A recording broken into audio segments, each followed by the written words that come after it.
Merhaba, Hıvak Bili'ye hoş geldiniz. Ben Deniz Demirek. Bugünkü konuğumuz Ayolos Genel Müdürü ve kurucusu Ozan Atasoy. Ozan Bey merhaba, hoş geldiniz. Merhaba, hoş bulduk Deniz Bey. Nasılsınız? Teşekkür ederiz. Sizleri gördük, daha iyi olduk. Sağ olun. Valla bizim için de çok güzel bir an. Siz uzun yıllar sektörde hem ticari anlamda hem de sivil toplum örgütlerinde gerek yurt dışında gerek yurt içinde hep sektörünüzü temsil ettiniz.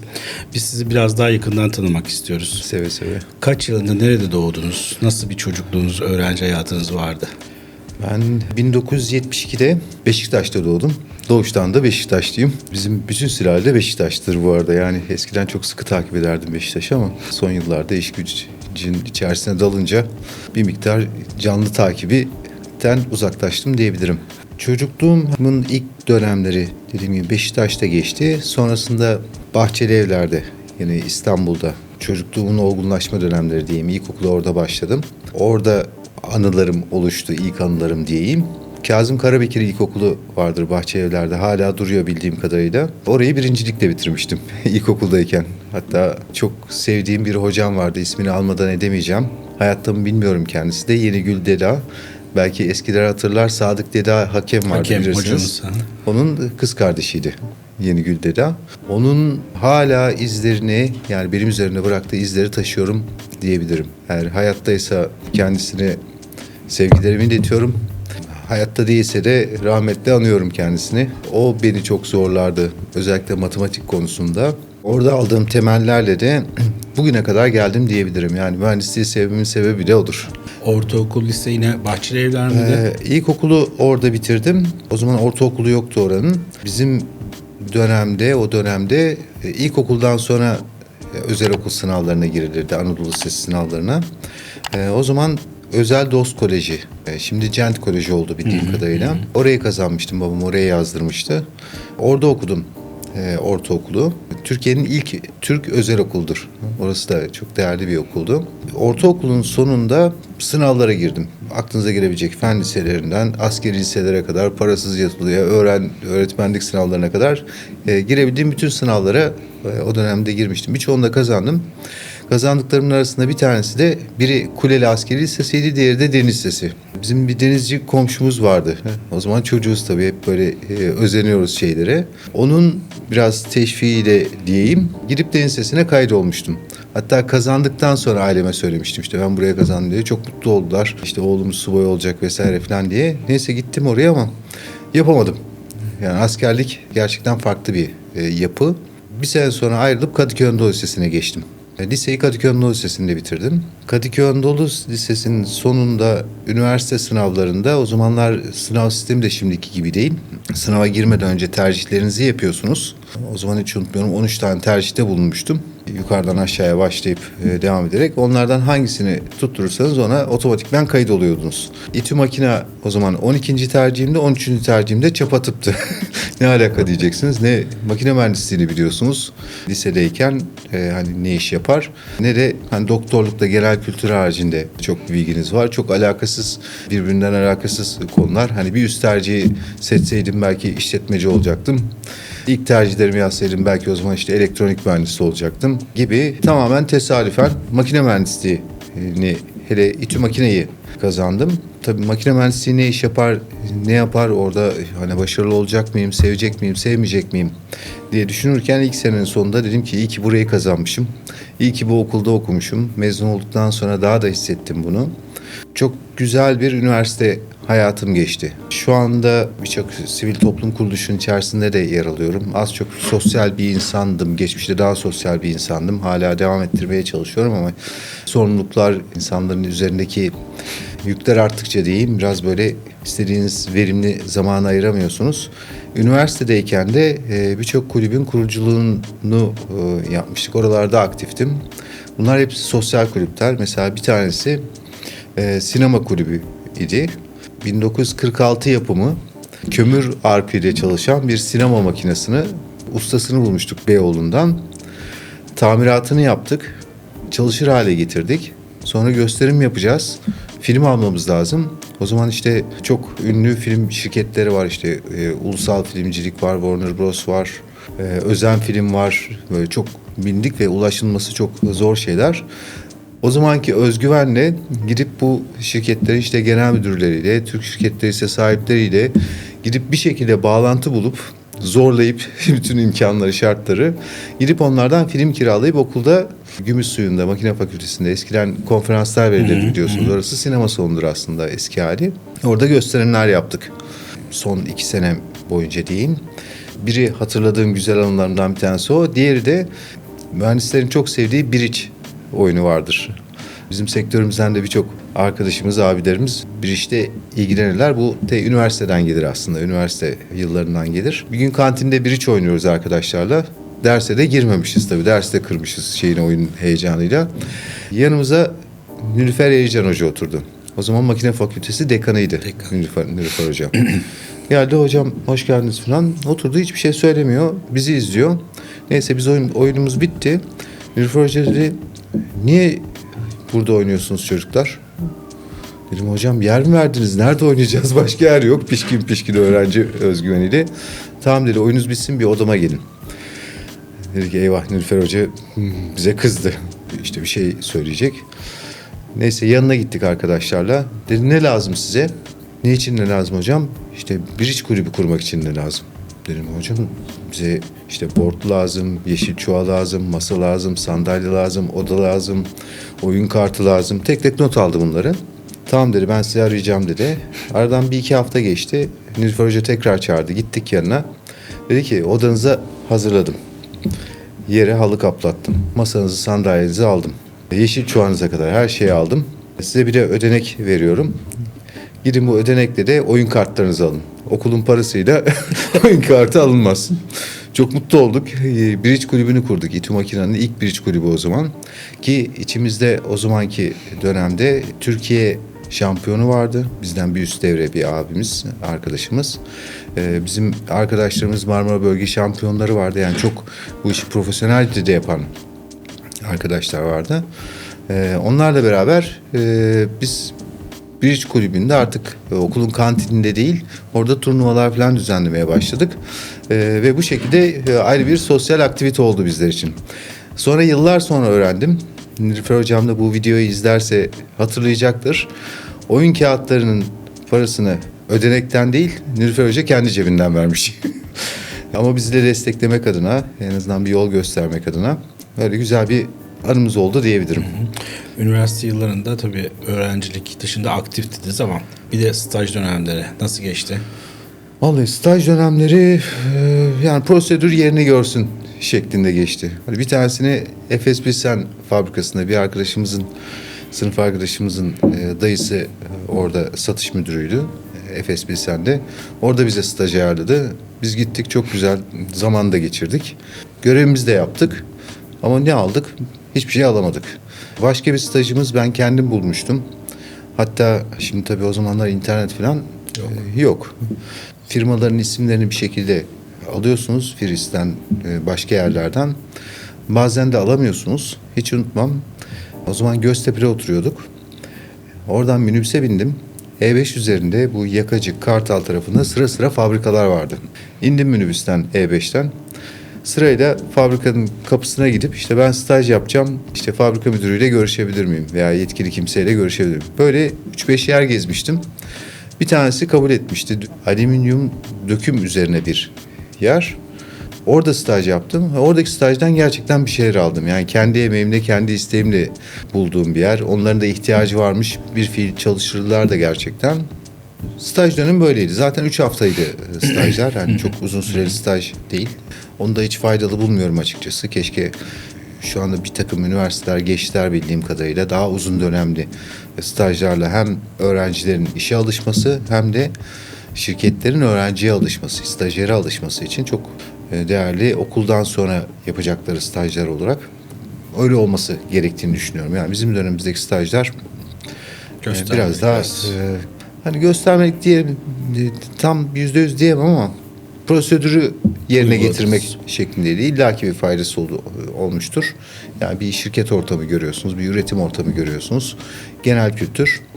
Ama onun haricinde çok bir katkı sağlamıyordu.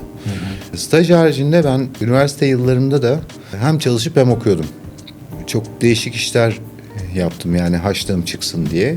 Onların da bana çok katkısı oldu, yani hala şu anki hayatıma bile katkısı oldu diyebilirim. Mesela bir tekstil dergisinin dağıtımını yapıyordum.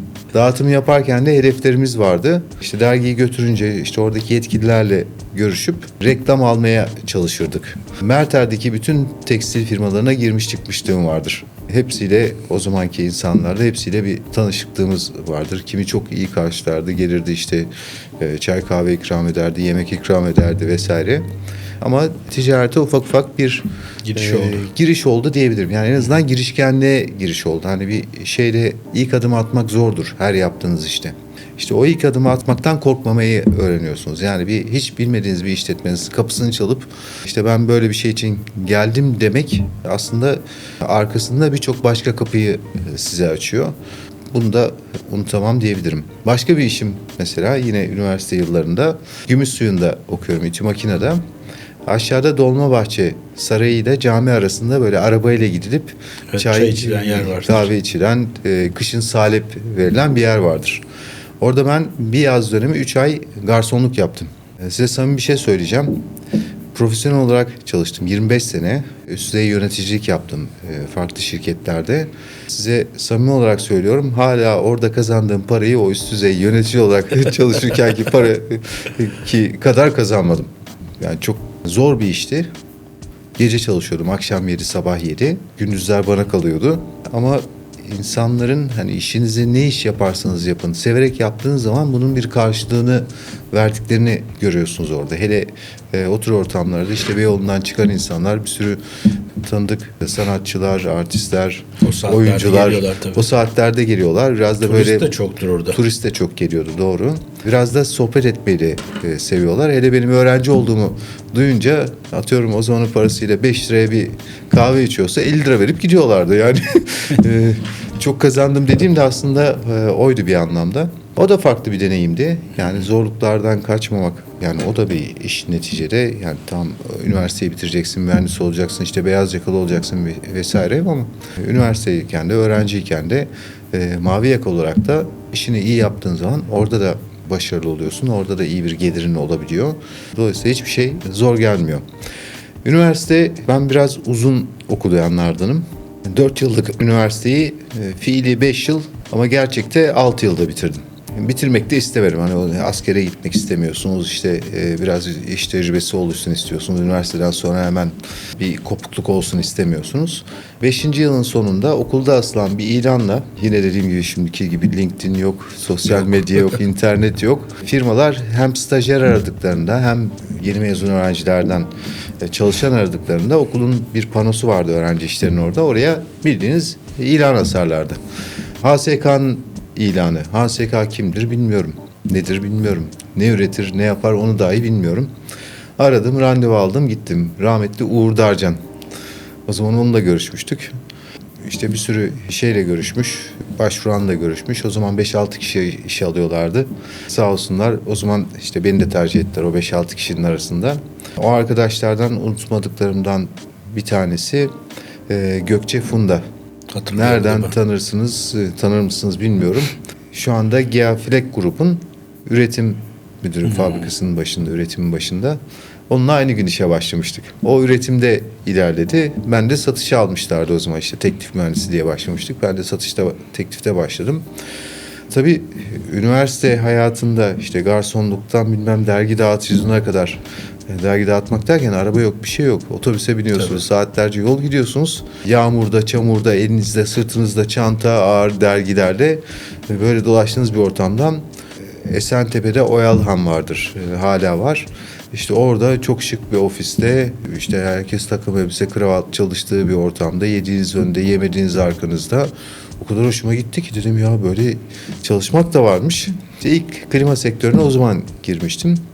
Orada da işte teklif mühendisi olarak başladım askere kadar. Askerden geldikten sonra devam ettik 2001 senesine kadar. Çok güzel bir çalışma dönemim oldu. Oradaki arkadaşlarımla hala irtibatım devam eder. Bir kısmı emekli oldu. Yani çalışma hayatından emekli oldu. Bir kısmı hala aktif olarak devam ediyor iş hayatına ama çok güzel bir ortamdı.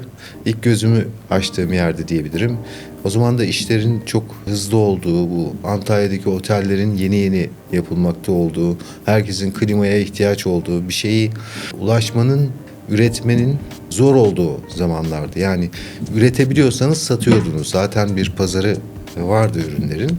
İşte o üretmek kısmı ve satmak kısmı ikisi beraber yürüdüğü bir şirkette HSK. O zaman iş hayatını, sektörü tanıma fırsatı oldum. Buradan da rahmetli Vural Bey'i tekrar Analım. anmak isterim. Peki O zamanlardan. çok eski bir soru soracağım. İlk sattığınız ürün hatırlıyor musunuz HSK'da? Hatırlıyorum. Bir klima santrali satmıştım. Ankaralı bir firma, ismini hatırlayamıyorum şu anda ama Levent'te kuleler yeni yeni yapılıyordu. Oradaki ofislerden bir tanesinde küçücük bir tane klima santraliydi. Yani seçimini yapmıştım. Teklifini gönderdim. Sonra aradılar satın almak, pazarlık yapmak ve sipariş vermek için. Hemen telefonu kapattım. Uğur Bey'in yanına gitmiştim. Uğur Bey dedim ya böyle bir bunu almak istiyorlar. Dedi sen satsana, sen niye iş yapıyorsun? Sen niye bana geldin? Dedim biz yapabiliyor muyuz bunu? Evet dedi, yani sen işte konuş şartlarını, ödeme şeklini, şeyini konuş, siparişini al. Ondan sonra fabrikaya üretime aktar. İyi tamam dedim, aradım tekrar. İşte konuştuk ettik, anlaştık bir rakamda. Siparişini geçtiler. İlk siparişim oydu. Sene kaçtı? 96 mıydı? 97 miydi? O yıllar. Ama bayağı özenmiştim yani. Aman bir hata olmasın, bir yanlışlık Bir de olmasın. zor bir satış yani. Santral satıyorsunuz o yıllarda. Zor bir satış ama HSK'nın ana işi klima santrali üretmekti zaten. Orada da iyi hocalarımız vardı açıkçası. Bize işi öğreten çok değerli büyüklerimiz vardı. Zaten onlar askere gidecekler diye bizi yerlerine almışlardı. Askere gidene kadarki dönemde de bizi çok güzel yetiştirmişlerdi. Kaç yıl görev yaptınız HSK'da? 5,5 sene. Yani 2001 senesine kadar HSK'da çalıştım. 2001'de Alarko Carrier'a geçtim. O zaman Gebze'deki yerlerine yeni taşınmışlardı. Orada da işte satışta yine başladım. 5,5-6 seneye yakın yine Alarko'da mesaim geçti. Orası da çok değerli, çok sevdiğim, hala oradaki dostluklarımızın devam ettiği, sık sık görüştüğümüz arkadaşlarımız, dostlarımız var orada. Alarko'dayken tabii çok kurumsal bir firma, çok her şeye oturmuş, bir düzeni var. İş yapma kültürünü orada görüyorsunuz. Gittiğiniz yerlerde müşterinizin size değer verdiğini görüyorsunuz. Bunlar çok kıymetli şeyler gerçekten çalışanlar için. Dedim ki ben burada uzun yıllar çalışmak istiyorum. Yani orada, Genelde öyle olur Alarko'da. evet. Ama hani hep aynı yerde aynı şekilde de çalışmak o hiç bana göre bir şey değil. Ne yapmam lazım? Yani nereye eksiğim var? İşte İngilizcem hep iyiydi, yani özel okullardan, Anadolu liselerden gelmenin şeyiyle. İş yönetmek kısmını öğrenmem lazım ki yani orada yükselince bir ekibiniz olacak. Başka farklı konuları şey yapacaksınız. İşletme master'ı yapmam lazım diye. O zaman yine tabii İTÜ olmanın şeyiyle İTÜ'nün Executive MBA programı vardı. Oraya yazıldım. Alarko Gebze'de, yani sabah 8'de mesaimiz başlıyor, akşam 5.30'a kadar. Oradan Sabah 6'da kalkıyorsunuz yani şirkete gidebilmek için. İTÜ İşletme Fakültesi Maçka'da, karşıda. Yani hiç trafik olması zaten 1 saat yol sürüyor. Ben her akşam 5.30'da servise binip Üsküdar'a girip Üsküdar'dan motorla karşıya, oradan dolmuşta Maçka'ya 7'de başlardı ders. Ben 7.30'dan önce gidebildiğimi hiç hatırlamıyorum.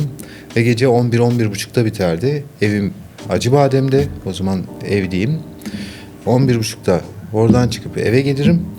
Gece saat olmuş yarım 1. Ödevler, dersler var. Gece 3'e 4'e kadar. Onları yapıp günde Sabah 2 6'da. saat uykuyla haftanın 3-4 günü bu şekilde işe gittiğimi biliyorum. Ve hayatımın en verimli dönemi ve en başarılı dönemi diyebilirim o dönemi. Hem Alarko'daki işimde çok başarılı oldum. Çünkü artık her anınızı planlamak zorundasınız. Hiçbir boş vaktiniz yok. Hiçbir boşa harcayacak zamanınız yok. Ve bir sorumluluğunuz var. Yapmanız gereken işler var. Şirketinize karşı sorumluluğunuz var. Ailenize, eşinize karşı sorumluluğunuz var. İşletme master'ı yapıyorsunuz. Yani ben bankadan kredi çekip gidip o master'ı yapmıştım. Hani kendi imkanlarımla yapmıştım. bu kadar zor şartlarda, maddi olarak kendinizi zorlayarak girdiğiniz şartlarda oranın da hakkını vermeniz lazım. Dolayısıyla ne dersi kaçırdım, ne ödevleri böyle yarım yamalak yaptım. Her şeyi hakkıyla yapmaya çalıştım. Ve oradan hani alabileceğim maksimumunu almaya çalıştım işletme master'ı sırasında. Ve her mühendise de gerçekten tavsiye ederim.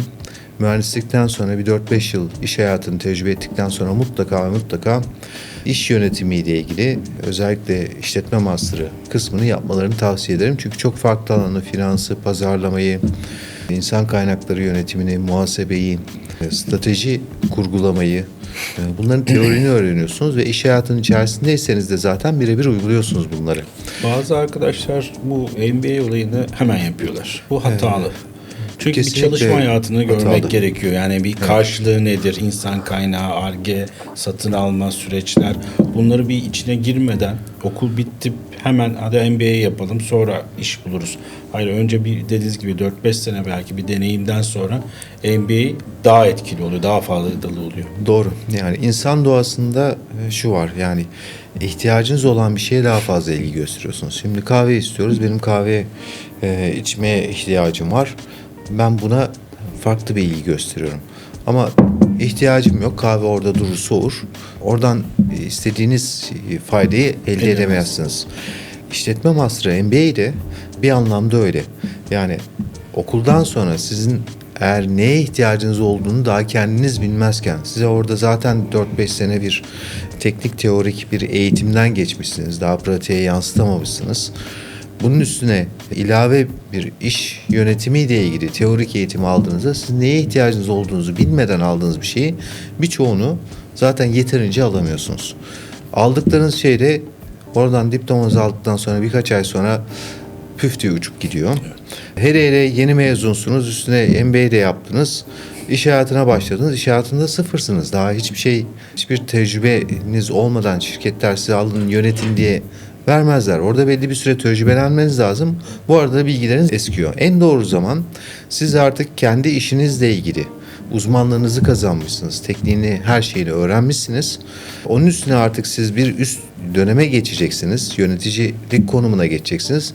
Tam oraya geçmeden önce yaparsanız aldığınız bilgiyi birebir teorik olarak teoriyi pratikte uygulama şansı elde ediyorsunuz. Bu anlamda tecrübelendikten sonra yapmak gerçekten çok faydalı, anlamlı oluyor. Bunu da o dönemdeki arkadaşlardan bu şekilde gelen, tecrübelenip gelenlerle okulu bitirip gelenler arasındaki farktan zaten birebir net olarak görüyorsunuz. Yani gereksiz bir zaman. Alarko sonrasını soracağım ama askere HSK'da gittiniz. HSK'dayken nerede gittim. yaptınız? İzmir Bornova'da yaptım. Mesleğinizle ilgili bir şey icra edebildiniz mi? Tam mesleğimle ilgili demesem de mühendis var mı dediler. El kaldırdık 3 tane arkadaş. Genelde kaldırmayın derler. Bilmiyorum ya, ben onda pek bir çekingenliğim yoktur. Anlattım niye çekinmediğim hiçbir şeyden diye. Tamam dediler, siz yaparsınız. Eğitim çavuşuydum ben. Eğitim alanında HELA yoktu. 5 yıldızlı HELA yaptık orada. Askerliğimin son 3-4 ayı öyle geçti diyebilirim. Tabii ki bu eğitim çavuşluğunun yanında kalan boş zamanlarda böyle bir mühendislikle ilgili tecrübem oldu diyebilirim. Alarko'da kaç yıl görev yaptınız? Orada da 5,5 sene, 5,5-6 Kaç sene. yılında ayrılmıştınız? 2001-2007. Sonrasında? Şöyle enteresan bir şey oldu. Ben Alarko'dan emekli olmak istiyordum gerçekten. Yani orada ilerlemek istiyorum profesyonel hayatımı. MBA'yi bitirdiğimiz gün, mezuniyet töreninin olduğu gün hatta Almanya'dan bir headhunter aradı beni. İsmini de söyleyeceğim. Werner Momert. Hala irtibat halindeyiz kendisiyle. İşte biz şey arıyoruz. İşte Türkiye'ye yeni girecek bir firma. Firma ismini de söylemiyor. İşte sizin isminize bir şekilde ulaştık. Sizinle görüşmek istiyoruz dedim. Ben iş aramıyorum ki. İşimden de memnunum. Yok, zaten iş aramayan ve işinden memnun olanlarla görüşüyoruz dedi. İlgimi çekti. Tamam dedim, görüşmekte sakınca olmaz. Çok profesyonel birisiydi. Gerçekten işini çok iyi yapan bir insandı Werner Momert. İlk görüşmeyi yaptık. Aradan bir iki hafta geçti. Dedi ya hala da ama kimin için aradığını söylemiyor. Yani ilk görüşme de böyle aynı sizinle yaptığımız gibi sohbet ortamında birbirimize anlatıyoruz, tanışıyoruz falan. Şirketin yöneticilere gelecekler Türkiye'ye. Sizinle mutlaka görüştürmek istiyorum. Dedim ben hala iş aramıyorum yani. Ama yok, sizin çok tecrübeniz var. Sizin tecrübelerinizi de dinlemek istiyorlar. İyi peki dedim, kıramadım. İkinci görüşmeye de gittik. Çok özür dilerim. Bu arada çok tecrübeniz var diyor. Aslında ikinci şirketiniz. Değil mi? HSK, İkinci Alarko. şirketim ama sektörün süreç içerisindeyim. olarak. Yani sektörde 12 senem 12 olmuş sene bu arada. tecrübe. Yani az bir zamanda değildi o zaman. Peki dedim hangi şirket? Görüşmeye gelince söyleyeceğiz. Meğersem onun taktiğiymiş yani. Şirket ismini söylersen baştan reddeder, gelmez, etmez filan diye. İkinci görüşmeye saklıyorlarmış. Geldiler o zaman Silabek firması. Türkiye'de şirket kuracaklar. İşte bu şirketi kuracak, yönetecek birisini arıyorlar. Bir saatte planlanan zaman. O zaman da şeyim de yok. Hani çalışıyorum. Yani sabah 8'de benim mesaim başlıyor. Akşam Alarko'dayım o zaman. Gün içerisinde zamanım yok. Onlar da 2 günlüğüne gelmişler. İşte zaman programlamaya çalışıyor. İşte öğlen arasında gelseniz, şu zaman gelseniz. Dedim yok yani ben doluyum. Yani mümkün değil. Dedim ama isterseniz sabah çok erken yapabiliriz. Kaçta dedi? Sabah 6'da gelebilirim dedim. Adamın çok hoşuna gitmiş. Tamam dedi sabah 6'da Atatürk Havalimanı'nda görüşmeye gittik şeyde. Orada Tavın Oteli vardır. Onun toplantısını ayarlamışlar görüşmeler için. Sabah 6'da normalde 1 saat planlamıştık. Biz 2,5 saat falan bayağı sohbet ettik yani. Her şeyi konuşuyoruz. Onlar soruyorlar, ben anlatıyorum. Ben onları soruyorum, onlar anlatıyorlar falan. Çok değerli insanlar, sevdiğim insan. Hala dostuz onlarla da hala görüşürüz. Emekli oldular. O görüşmeden çıktı. Bu sefer ben de ısınmaya başladım. Hani ya olabilir mi falan diye fikir oluşmaya başladı. Ayrılırken dediler ki son 2 kalan kişiyi Almanya'ya davet edeceğiz. Orada son görüşmeyi işte şirketin sahibi Uwe Zil, CEO işte Peter Fenkel, bunlarla görüştüreceğiz sizi. Onlar karar verecekler. Gelir misiniz dedi. Dedim eğer tercih ederseniz benim gelmemi ben gelirim dedim yani şey değil. Yine birkaç hafta geçti. Aradılar. Dediler ki size vize almamız lazım. Almanya'ya davet ediyoruz. 2 kişiden birisisiniz. Hani anlaşırsak da çalışmak isteriz. Ama orada seçecek yani 2 kişi geliyor. Zilabek o döneme kadar Türkiye'de var mıydı? Türkiye'de vardı ama Türkiye'de bir temsilcisi vardı, distribütörü vardı. Onların üzerinden satışlarını yapıyordu. Artık ayrılmaya karar vermişler. Dolayısıyla kendisi Türkiye'ye gelecek. O zaman da Türkiye'nin yani, bu tür şirketlerin çok akın akın geldikleri büyüme döneminde olan bir dönem. Çok cazip bir dönem. Dolayısıyla birçok şirket Türkiye'ye giriş yapmak istiyor. Neyse Almanya'ya gittik. Orada diğer arkadaş o da tanıdık bir isim çıktı. Söylemiyorlar. Birbirinizle hiçbir şekilde görüştürmüyorlar. Ama tesadüfen öğrendim. İsmini söylemeyeceğim şimdi. Bizim sektörümüzden çok sevdiğim bir arkadaşım. İkimizle de görüşmüşler. Beni tercih etmişler. Merak ettim. Niye beni tercih ettiniz dedim. Ben o zaman Alarko'da çalışıyorum. Hani yanlış anlaşılmasın bu cümlelerim. Biz gönülden çalışıyorduk. Para için çalışan insanlar değildik o dönemlerde. Alarko'da yani normal bir ücret verirdi ama çok yüksek bir ücret vermezdi. Ben Alarko'da aldığım ücretin hani ben burayı bırakmak istemiyorum. 2 katını söyleyeyim de hani olursa tamam düşünmeye değer olsun, olmazsa olmaz diye düşündüm. Benim istediğim ücret onlara uygun gelmiş. Diğer arkadaş başka bir yabancı şirkette çalışıyordu. Orada geliri daha yüksekmiş. O da tabii doğal olarak bir artış beklentisiyle ücretini söylemiş. 12 yüksek gelmiş. Sebebi buymuş. Tabii ki yani o da olsa ben de olsam ikimizi de kabul edecekler yani şeyde. O da çok değerli bir arkadaşım. Sonra anladım biz Alarko'da aslında çok normal ücretlerle çalıştığımız ve istediğim hani 2 ile çarpıp söylediğim rakamın bile çok cazip olduğu öyle başladık Silabek'te. Türkiye'de şirketi kurdum. Çok hızlı bir yani birken 3-4 sene çalıştım Silabek'te. 4 yıla yakın çalıştım. Ayrıldığımda birle başladığım işte 3,5-4 olmuştu. Yani katlana katlana gidiyordu. Hala başarılı bir şekilde devam ediyor. Sonra başka bir Alman şirketi Türkiye'ye geldi. Onlara yardımcı olmak için başladığımız bir serüven. Niye sen bizimle çalışmıyorsun noktasına geldi. Cazip'te de biraz da tecrübelenmiştim. Orada daha yüksek ücretler talep ettim. İşte onu da kabul ettiler. Ve orada başladım. Orada da çok başarılı zamanlarımız geçti. 7,5-8 seneye yakın orada çalıştım. 30 tane şirketi var dünya genelinde. O 30 şirket arasında 2 sene üst üste birinci olduk. Bize kupa verdiler. Çok başarılı bir dönem geçti. Belli bir süre sonra sadece hani satış yapmak, iş yapmak, para kazanmanın ötesinde bazı idealleriniz de oluyor. Bu ideallerinizi gerçekleştirmeniz gerekiyor. İşte burada üretim yapmak, daha fazla büyümek işte gibi bir takım şeyler. Bunları çok zorladım ama gerçekleşmedi. Sonra yavaş yavaş uzaklaşmaya başlıyorsunuz. Artık kendi planlarınızı yapmaya başlıyorsunuz. En son artık hani anlaşamayacağımız noktaya geldi ve ayrıldım oradan. Ayrıldıktan sonra kısa bir dönem bir şirkette çalıştım. Ama hep aklımda kendi hayallerimi, ideallerimi gerçekleştirmek vardı. Kendi hayallerim, ideallerimden kastım da çok yenilikçi bir takım ürünler yapmak, zor olanı yapmak. Hani niyeyse bilmiyorum. Hani kolay olanı yap, zor olanı sonra yap. En zor olanından başladık. Ayolos'un kuruluşu aslında o şekildedir. Ayolos Air firmamız. Kaç yılında kuruldu? 2018 yılında kuruldu Ayolos Air. 7 senemizi doldurduk. 8. senemiz içerisindeyiz. Çalıştığım Alman şirketindeki direktörüm Helmut Weiss'la beraber kurduk. Hala daha beraberiz. O Almanya'da Ayolos Air GmbH olarak ayrı bir şirket olarak ama Ayolos Air markasıyla devam ediyor. Ben Türkiye'de devam ediyorum. İdeallerimiz vardı. Onun da idealleri vardı. Benim de ideallerim vardı. Ve yola çıkarken de hani ne satacağımız belli, ne üreteceğimiz belli, ne markamız belli. Hiçbir şey belli değil. Her şey sıfırdan kuruldu. O zaman Helmut'un söylediği bir şey vardı. O zaman hani 5 ila 7 sene arasında geri dönüşleri başlar. Ben dedim ki yani bu kadar vaktim yok yani en fazla 2-3 sene. Helmut haklı çıktı. Tabii haklı çıkmasını destekleyen bir takım sebepler de oldu. Biz şirketi kurduk 2018 sonunda. 2019 tamamen hazırlık süreciyle geçti. Yani şirkete isim bulmak bile 2 ay. Logomuzu tasarlamak 3 ayımızı aldı. 50'nin üzerinde logo üzerinden şu anda Ayolos Air logosunu oluşturduk. Bu arada Ayolos'un açılımı? Ayolos Yunan mitolojisinden geliyor. 4 tane rüzgar tanrısı var.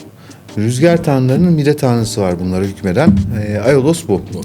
Yani niye hani bu kadar okunması, söylenmesi Türkiye'de bilmedik bir isim tercih ettiniz? Tamamen aslında konumlanmamızı biz Avrupa pazarında başarılı olmak üzerine aslında oluşturmuştuk. Avrupa pazarındaki ihtiyaçlara göre biz ürünlerimizi geliştirmeyi, tasarlamayı planlamıştık. Ona göre de ismimizi ona göre seçtik. Bütün pazarlama araçlarımızı ona göre belirledik. Bütün dokümantasyonumuz mesela önce İngilizce hazırlıyorduk. Helmut Almanca'ya çeviriyordu, ben Türkçe'ye çeviriyordum. Dolayısıyla çok dilli olarak hepsini hazırlamaya çalıştık. Yani tamamen bakış açımızı, odaklanmamızı Avrupa pazarına ve öncelikle Almanya pazarına göre yapmayı hedefledik. Tabii hem sıfırdan bir marka yaratıyorsunuz hem dünyanın en zor pazarı Almanya'ya ürün tasarlamaya, satmaya çalışıyorsunuz. Tabii o zaman yola çıkarken hani yeni bir şirket, yeni ürünler, yeni bir marka. Bunların oturması için 5 ila 7 sene bir süre tamam gerekecek. 5 ila 7 sene sonra ihtiyaçlar nerede olacak, sektör nerede olacak? Yola çıkarken bunu belirleyip yani o günün ihtiyaçlarına göre değil, siz geleceğin ihtiyaçlarına göre bir takım konumlanma almanız lazım. Dolayısıyla o zaman başladığımızda bizim ürettiğimiz ürünlerde Türkiye'de üretici yok. Dünyada sayılı ama gidişat da bakıyorsunuz o zamanki öngörülerimizin neredeyse tamamı gerçekleşti. Neydi bunlar? Bir tanesi çevreci ürünler olacak. Yani doğaya saygılı ürünler olacak. Doğaya saygı ne demek? Enerji verimli olacak. Daha az enerji tüketecek, daha az kaynak tüketecek. İşte içindeki kullandığımız soğutma yapan ekipmanlar, klima cihazları üretiyoruz. Bunların içerisindeki mesela soğutucu akışkanlar de o zamanlardan öngörülüyordu. Daha yeni konuşuluyordu ama belli bir gidişatı görebiliyorduk. Bunlar zamanla tedavülden kalkacak. Bunların yerine yeni teknolojiler gelecek. Dolayısıyla biz bugünden yaptığımız şeyi o günde hazır olduğumuzda onu pazarda satabiliyor olmamız lazım.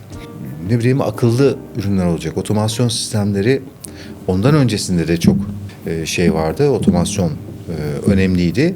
Ama artık otomasyondaki sadece işte sensörler, vanalar vesaireler falan değil. Bunların hepsini birden kontrol eden kontrol sistemleri, uzaktan erişimli kontrol sistemleri, bunların altyapısını yapacak yazılımlar. Bu konular çok önemli hale gelecek. O zaman dahi önemliydi ama çok daha önemli hale gelecek. Çünkü gelişim hızı inanılmaz bir seviyede devam ediyor. Şu anda yapay zekayı konuşuyoruz. Bu söylediklerimiz o zaman yapay zeka da yok yani öyle bir öngörümüz de yoktu. Yani 7 senelik bir şirketiz. 7 sene önce yola çıkarken hiç bilmediğimiz bir şey şu anda bizim araçlarımızdan bir tanesi haline geldi. Ne? Yapay zeka yani o zamanki kurgular bile çok hızlı değişirken siz o zamanki pazarın ihtiyaçları, o zamanki pazarda sürkülü olan ürünler de girmiş olsaydık şu anda onlar tedavülden kalkmıştı. büyükten küçüğe birçok firmanın şu an içinde bulunduğu sıkıntılı durum da aslında bu. Çok hızlı değişim ve değişmek de o kadar kolay bir şey değil. Yani şu an aldığınız bir kararın etkisini 5 yıl sonra görüyorsunuz. Eskiden daha uzundu bu süreçler ve bu süreçte gitgide daha da kısalıyor. Yani şu anda aldığınız bir kararı, bir ürünü, bir sistemi, bir yapıyı veya bir yeniliği pazara sunmanız, bunu pazarda tutundurmanız için çok kısa sürelere ihtiyacınız ya da çok kısa sürelerde başarmanız lazım. Bunu yapamadığınız zaman sizin şu anki çok cazip gelen bir fikir siz pazarda tutunana kadar eskiyebiliyor, tedavülden kalkabiliyor. Birçok firmanın yaşadığı şeyleri yaşayabiliyorsunuz. Çok şükür ki o zamanki öngörülerimizin birçoğu doğruymuş. Mesela Almanya'ya, okullara bir takım ürünler yapıyoruz. Bunlar %100 taze havalı ürünler. İçinde kullandığımız soğutucu akışkan, global ısınma faktörü sıfıra yakın olan propan. Ki şu anda birçok firma bu konuda ürün geliştirmeye çalışıyor. Bizim ürünümüz hazır. Çalışır vaziyette, referanslarımız oluştu. Biz yeni müşteriler bulmaya çalışırken başkaları bu ürünleri geliştirmeye çalışıyor. Doğal soğutucu akışkanlarla endirekt evaporatif soğutma teknolojisiyle o zaman girmeyi öngördük. Orada çok tecrübelendik. Bazı şeyleri yaşayarak öğreniyorsunuz. Şu anda 3. jenerasyon ürünümüzü yapıyoruz. Yani 7 senede 3. jenerasyon ürün demek. Biz her 2 senede bir ürünün kendisini yeniledik, sıfırdan yeniledik. En iyi noktaya geldi. Buna akıllı otomasyon sistemleri ilave ettik. Uzaktan erişimli sistemleri ilave ettik. Şu anda Almanya'da çalışan cihazlarımıza gelmeden az evvel iklim şartları çok soğuk, sıcaklar eksilere düşmüş, kar yağışı var ve okulun içerisinde öğrenciler var. 30 tane cihaz hepsine tek tek bağlanıp online oturduğum masamda hepsini tek tek kontrol ettim. Sıkıntılı bir şey var mı, bir arıza durum var mı veya çalışmasında bir ekstrem bir şey var mı? Artık bu imkanlar var. Bu olmasaydı orada bir telefon geldiğini düşünün Almanya'dan. Benim buradan uçağa atlayıp gidip o cihaza bakmam gerekiyordu. Şimdi oturduğum yerden yapabiliyorum. İşte bu altyapıyı ilk günden biz öngörüp böyle bir şeyi getirmeseydik şu anda hani o pazarı hedefledik. Orada bir şeyler yapalım dedik. Hani yaptınız, parayı kaybettiniz, geldiniz olurduk. Boşa geçer nakit ve zaman. Bir de prestij. Tabii doğru. Şimdi birçok şeyde bize erişim izni veren müşterilerimiz de hiç gitmeden, hatta bazen onlar fark etmeden yanlış bir şey gördüğümüzde ekibimizi gönderiyoruz. Şunu düzeltin, ayarlayın veya herhangi bir senaryo ayarı yapmak gerekirse uzaktan erişimle yapıyoruz. Sistem çalışmaya devam ediyor. Bu çok büyük bir imkan. Bunlardan faydalanmak lazım. Bir örnek daha vereyim. Yapay zeka diyoruz mesela.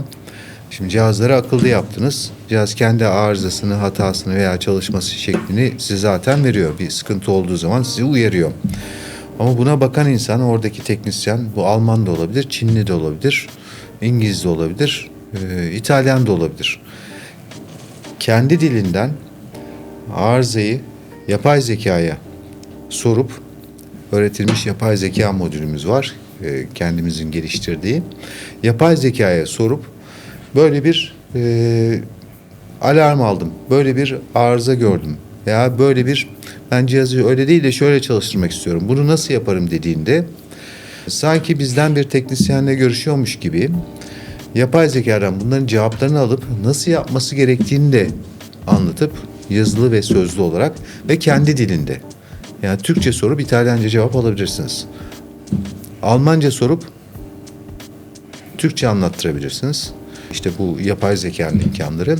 Biz bunları ürünlerimize adapte etmeye başladık. İlk uygulamamızı da yaptık bu konuda. Dolayısıyla artık hani bu bazı şeyleri kolaylaştırıyor. Ama bazı şeylerde de büyük fırsatlar açıyor.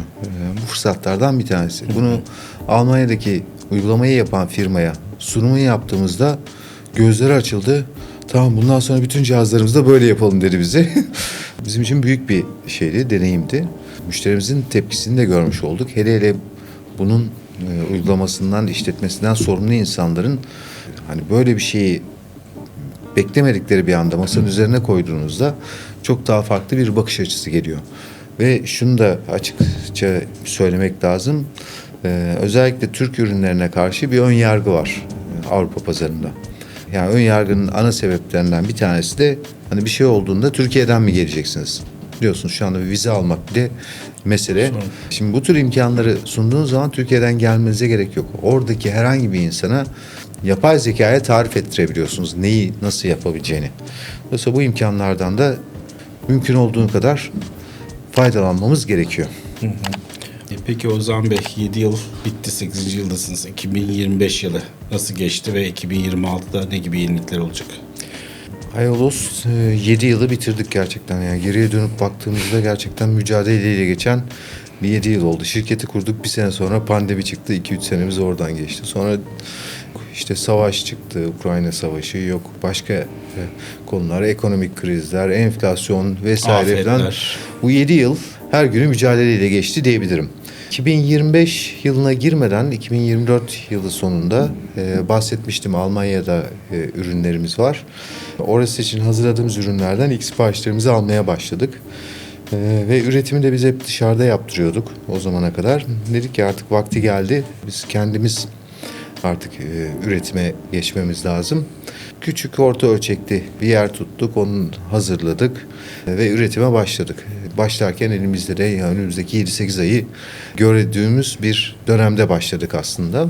Tabii şeyi fark edemedik. Hani bizim elimizde güzel işlerimiz, işte siparişlerimiz, şeylerimiz var ama sektör 2025'te çok iyi gitmiyormuşu ne zaman fark ettik? Haziran gibi, Mayıs-Haziran gibi.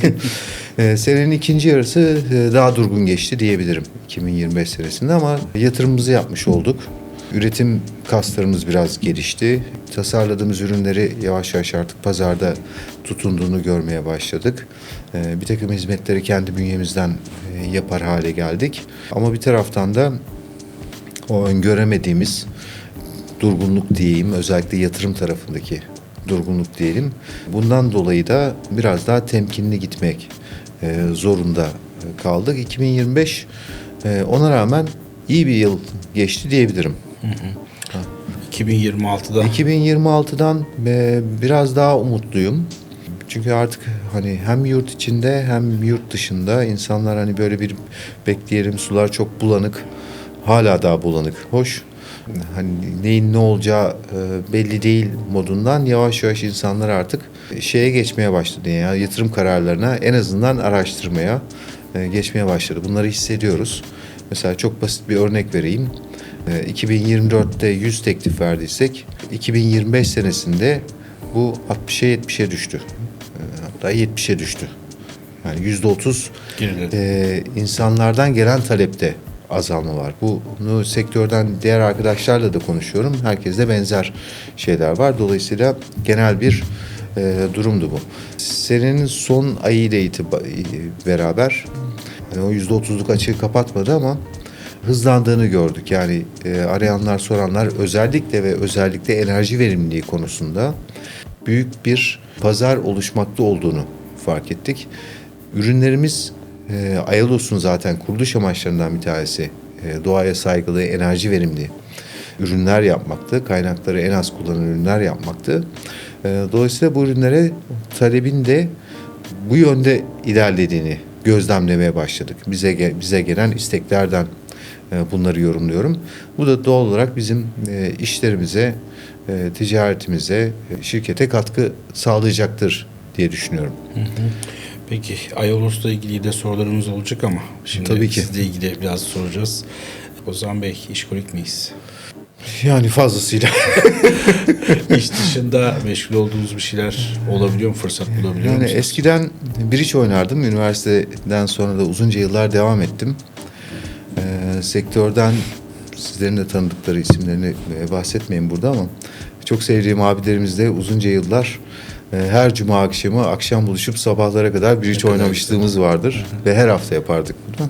Sonra o azaldı. Şu anda yok o buluşmalar. Benim kendi hobim tenis oynamayı çok seviyorum. Mümkünse haftada 2-3 oynamaya çalışıyorum ama iş yoğunluğundan bu haftada 1 oluyor genelde. Şu anda kalan tek hobim diyebilirim.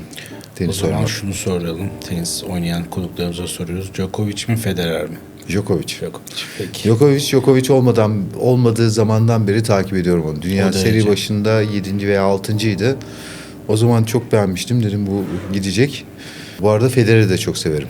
Bizim Yani şansımız karşı bu değilim. ikisini aynı anda gördük. Yani gördük derken yani Ha, şu anda evet, nesil evet, olarak nesil yani olarak işte gördük. futbolda Messi'leri Ronaldo'yu aynı anda görmek gibi. İşte Pele'nin dönemi ayrı, Maradona'nın dönemi ayrıydı ama biz Federer, Djokovic'i Federer'i de çok severim ama Djokovic başka. başka Şimdi yeni gençler çıktı, artık onun da takip devri ediyoruz. kapanıyor yavaş yavaş. Hala oynuyor, çok da iyi oynuyor ama daha iyiler çıkıyor. Peki. Bugün üniversite sınavına girecek olsanız mühendislik yazar, okur ve bu sektörü tercih eder miydiniz yine de? Sadece mühendislik değil, makine mühendisliğini yazardım. İçi makineyi yazardım tek tercih. Ve %100 de bu sektörü seçerdim. Seçerdiniz. Ben o kadar çok seviyorum ki bu sektörü. Üniversite yıllarında başka işlerle de uğraştınız işte. Evet. Basınla ilgili dergi satışı ve dağıtımı, tekstil sektörüne yönelik veya işte Avşar arasında Dolmabahçe, bir kafe işlettim. turizm ve Biraz. gıda sektörü de var. Hiç üniversite yıllarında şey oldu mu ya bu iş iyiymiş ya başka işte akademik mesleki eğitim aldığınız iş yerine ben ticaretle uğraşayım diye bir şey oldu mu hiç kafanızda? Yok, ben orada biraz tutucu ya da eski kafalıyım diyeyim. Bir şeye emek veriyorsam ki üniversitede 4 senelik üniversiteyi ben fiili 5 yıl okudum. 5 yıl bizzat. Yani oraya bir emek veriyorsam ben o konunun karşılığını almak isterim. Yani emeğimi bir kenara bırakıp macera peşinde çok koşmayı seven bir insan değilim. Tabii ki o yaptığım işlerde de bir emek veriyordum ama oradaki ana amaç üniversitede açtığımı çıkartmaktı. Boş kalmamaktı, biraz tecrübelenmekti ama bütün hazırlığım eğitimini aldığım konuda devam etmek üzerineydi. Tabii ki iklimlendirme sektörü dediğim gibi tamamen tesadüfen başvurduğum, girdiğim ve girdikten sonra sevdiğim bir sektör. Başka bir alanda girseydim o alanda da yine aynı şekilde devam ederdim diye tahmin ediyorum. Peki bugün yeni mezun birisi 0 kilometre mühendis mezun oldu yanınıza gelse ona ne tavsiye edersiniz? Bu gerçekten çok zor bir soru. Şu anda verdiğiniz tavsiyeler geçmişin ve bugünün tavsiyeleri. Gelecek o kadar hızlı değişiyor ki. Ve belirsiz de olacağını Yani bugün bilebiliriz. verdiğiniz tavsiye 2 sene sonra anlamsız olabiliyor. Ama şunu tavsiye edebilirdim. Bir, sevdiği veya sevmeyi düşündüğü işi yapması ve başladığı işte de devam etmesi. Daldan dala konmaması. Çünkü eskilerin çok güzel bir sözü var. Yuvarlanan taş yosun tutmaz diye. Bunu ben çok sık gözlemliyorum gençlerde. Hele yeni nesil gençlerde. Hiçbir yere çok fazla bir aidiyetleri yok. Belki kendilerince doğru olanlarını yapıyorlar. Çok çabuk sıkılıyorlar. Yaptıkları işlerde çok hızlı sonuca ulaşmak istiyorlar. Dünya böyle dönmüyor. Bunu başarabilenler illaki vardır. Ama bir şeyi başarmak demek sizin yeni bir şeyi hedef olarak önünüze koymanız demek. Bu insanı çok yıpratan bir şey. Hedeflerini kısa, orta, uzun vadeli olarak koyup asıl kendilerini mutlu edecek şeyi keşfettikleri andan itibaren de ona sıkı sıkıya sarılıp hayatlarını o mutlu ettikleri şeye adamalarını isterim. Bu illa mühendis olacak, illa bilgisayarcı olacak, illa yazılımcı olacak, illa garson olacak. Değil. Otomobil yarışçısı da olabilir, ressam da olabilir, heykeltıraş da olabilir, tiyatro sanatçısı da olabilir, ne bileyim gezi rehberi de olabilir. Önemli olan hayat çok uzun değil. Önemli olan onu keyifli yaptığınız işlerle o zamanı harcamak. Başarı zaten peşinden geliyor. Ve başarı para kazanmak da değil. Çok zaman. Mutlu olduğunuz işte çalışıyor olmak en büyük başarı bence. Mutlu olduğunuz işi yapıyor olmak. Sadece çalışmak da değil. Peki çok önemli firmalarda hem ülkemizde hem dünyanın önemli markalarında görev yaptınız. Şu anda kendi işinizi yöneticisi olarak çalışıyorsunuz. Bu üniversite yılında erken yaşta çalışma hayatına girmeniz bir faydasını gördünüz mü? Bu bugüne gelmenize bir katkıda sağladı mı? Çekinmemeyi öğrendim. Yani insanlar şimdi çok önemli firmalar diyorsunuz. İşte çalıştığım firmalara bakıyorum. Gerçekten Türkiye'nin ve dünyanın kendi konusundaki hepsi lider firmalarıydı. Birçok insan için hani orada çalışmayı hayallerin içerisinde, hedeflerin içerisinde bile koymadıklarını görüyorum. Aslında bu bizim kafamızda koymuş olduğumuz bariyer. Bu bariyeri aşmanın en iyi yolu da bir adım atmak. İşte bu üniversite hayatında yaptığım farklı işler, edindiğim tecrübeler bana o adımı atmayı öğretti. Yani hiçbir şey zor değil. Hiçbir şey başarılamaz değil. Bir başkasının yaptığı şeyi siz de yapabilirsiniz. Fazlasını da yapabilirsiniz. Önemli olan o yolda metanetle yürümek, emeğinizi esirgememek, odaklanabilmek. Bunları başardığınız anda zaten başaramayacağınız bir konu yok. Hani ne iş yaptığınızdan bağımsız olarak söylüyorum bunu. Özü bu. Sizin bir de ticari yön dışında bir de sivil toplum örgütlerinde ciddi görevlerde hala aktif olarak yer alıyorsunuz. 15. dönem miydi İSKİT Başkanlığı? Yanlış bilmiyorum. Tam şu anda Ben de ezberden daha emin hatırlayamadım. olamadım. Hiç öyle Peki, dönem o diye zaman de şöyle saymadım. sorayım. İSKİT'e başkan olan en gençlerden birisi siz misiniz? Sanırım Cem Bey mi daha Başkan. gençti? Evet. Cem Ben Başkan böyle çünkü sanırım sizden benden daha sonra bir gençti. genç jenerasyon, siz Cem Bey, Alp Bey genç jenerasyon Doğru, oldu. öyle bir vizyon vardı. Hani İSKİT'i gençleştirelim, Evet. yeni gençleri de çekelim, onlara yönetme fırsatı verin diye böyle bir şey vardı. O anlamda da şimdi sivil toplum kuruluşları dediğiniz, öncelikle bunlara şeyle başlıyorsunuz. Yani orada sizi birileri çağırıyor, işte biz burada bir takım şeyler, faaliyetler yapacağız. İşte toplum için, sektör için faaliyetler yapacağız. Sana da ihtiyacımız var, senin de burada olman lazım diye başlayan bir süreç. Orada sorumluluk alıp veya sorumluluk almanıza bile gerek yok. Yapılması gereken şeyler var. Bir şeyin bir ucundan tutmaya başladığınız zaman bakıyorsunuz arkanızdan insanlar sizi teklemeye başlıyorlar. Daha fazlasını yap, daha fazlasını yap. Benim İSKİT maceram da tamamen böyle oldu diyebilirim. Yani bir takım konular çıktığında ucundan tutup, hani orada oluyorsanız bir amaç için oradasınız. Yani çay kahve içmeye, sohbet etmeye gitmiyorsunuz. Sektör için bir şeyler yapmaya gidiyorsunuz ve bunu da kendi menfaatleriniz için değil, Sektörün gelişimi sektörün için. menfaatleri için yapıyorsunuz. Yani ulu bir amaç için aslında oradasınız. Burada da emeğinizi esirgememeniz lazım. İşte bunu yaptığınız zaman bilinçli ya da bilinçsiz yaptığınız zaman insanlar sizin etrafınızda toplanmaya başlıyor. Siyaset de böyle değil mi bir anlamda? Siyasette de siz kendiniz için bir şeyler yaparsanız bakıyorsunuz arkanızda kimse yok. Ama toplum için bir şey yapıyorsanız etrafınızda sizi destekleyen insanlar olmaya başlıyor. Sizi sen devam et diyen, cesaretlendiren insanlar olmaya başlıyor.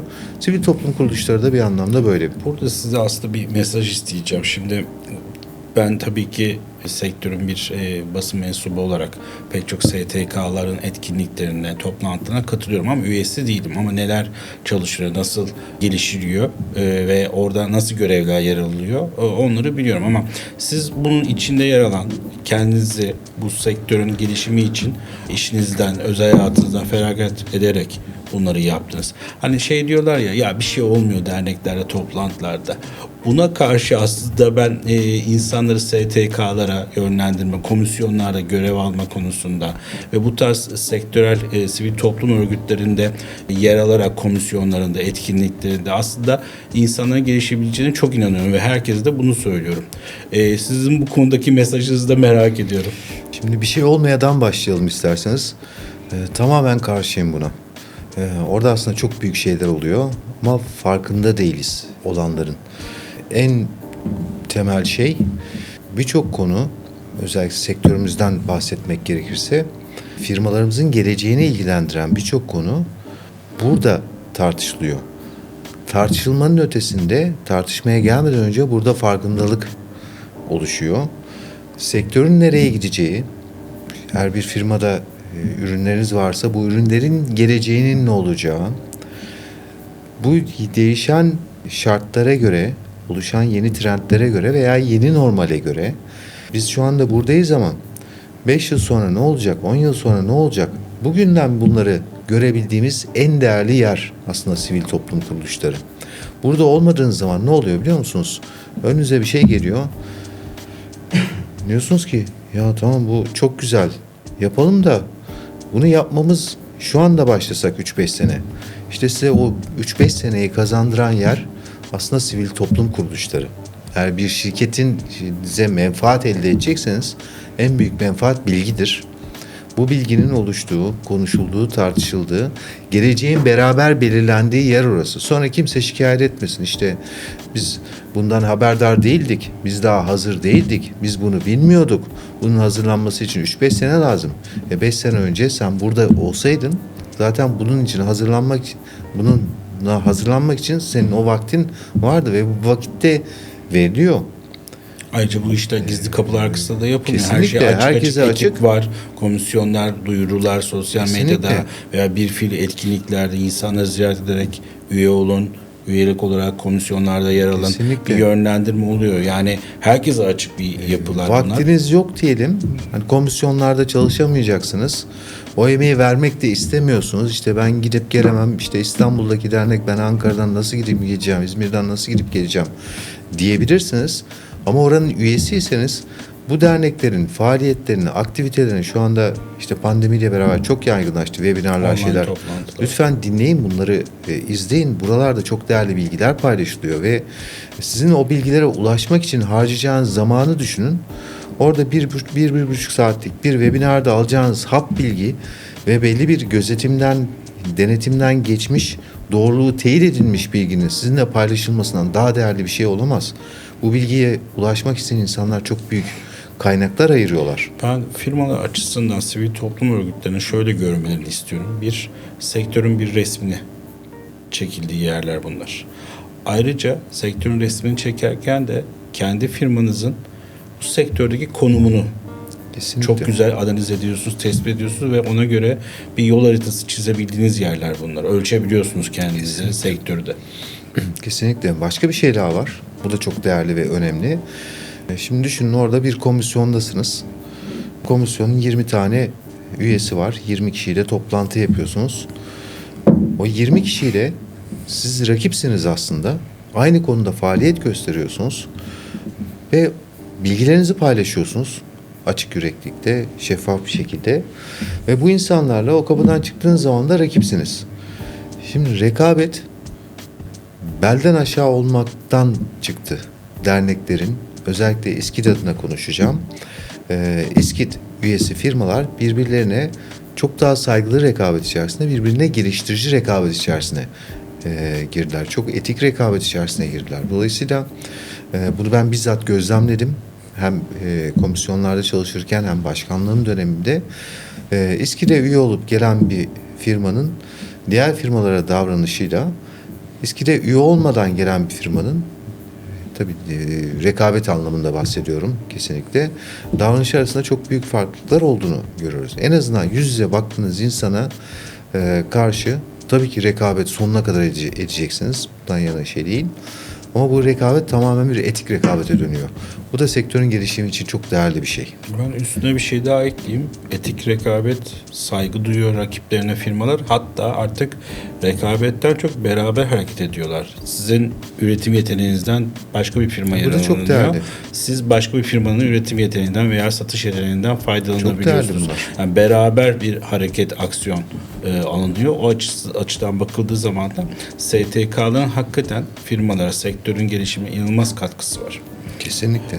Hazır STK'ları konuşmuşken siz tam bir dünya vatandaşı olarak yurt içi yurt dışı geniş bir network'ünüz var. Türk iklimlenme sektörünün bir değerlendirmesini rica edeceğim sizden. Tabii ki geçmişten bugüne kadar gelişimini alacağım ama asıl şu anda Türk iklimlenme sektörünün artıları, eksileri yurt dışına göre. Şimdi şunu söylemem lazım. Bizim çok değerli bir sektörümüz var. Birbirine çok sıkı sıkıya bağlı. Sivil toplum örgütleri güçlü. Üretim kabiliyeti güçlü. Mühendislik bilgisi güçlü. Teknik kabiliyeti güçlü. Bir sektörümüz var. Ama bunun potansiyelinden yeteri kadar faydalanabiliyor muyuz? Bence faydalanamıyoruz. Bunun da farklı farklı sebepleri var. En başta gelen sebeplerinden bir tanesini söyleyeceğim. Bizim yurt içi pazarımızda ki ürün rekabetimiz fiyat odaklı. Yani bu bir gerçek, o yüzden çok rahat bir şekilde söyleyebiliyorum. Ve bu fiyat rekabeti o kadar acımasızca yapılıyor ki sektörümüzdeki firmalardan değil, bu işin satın almasını yapan müşteri tarafından ve bunun altında bütün firmalarımız eziliyor. İki türlü eziliyor. Bir, ben belli bir standartta bakın kalite lafını kullanmıyorum. Standarda uygun ürün yapmam lazım. Niye? Çünkü bizim Türk Standartları Enstitümüz var. Yönetmeliklerimiz var, kanunlarımız var. Bunlar da belirlenmiş standartlar var. Bu standartlara, bunların birçoğu da EN standartlarından alınmadır. Birebir alıp uyguladığımız Avrupa standartları. Bu standartları kullanma mecburiyetimiz var kanunen, yönetmelik gereği, standartlar gereği. Ben bundan taviz vermem diyen firmalarımız var. Bunlar da azımsanamayacak kadar fazla firmamız. Bir de bunların umurunda olmadığı ürünlerimiz ve firmalarımız var. İç pazardan bahsediyorum. Şimdi siz bir ürün alıyorsunuz, şu bardağı alıyorsunuz ve bunu tarif ediyorsunuz. Tarif etmenize de gerek yok. Bu bardağın bir standardı var.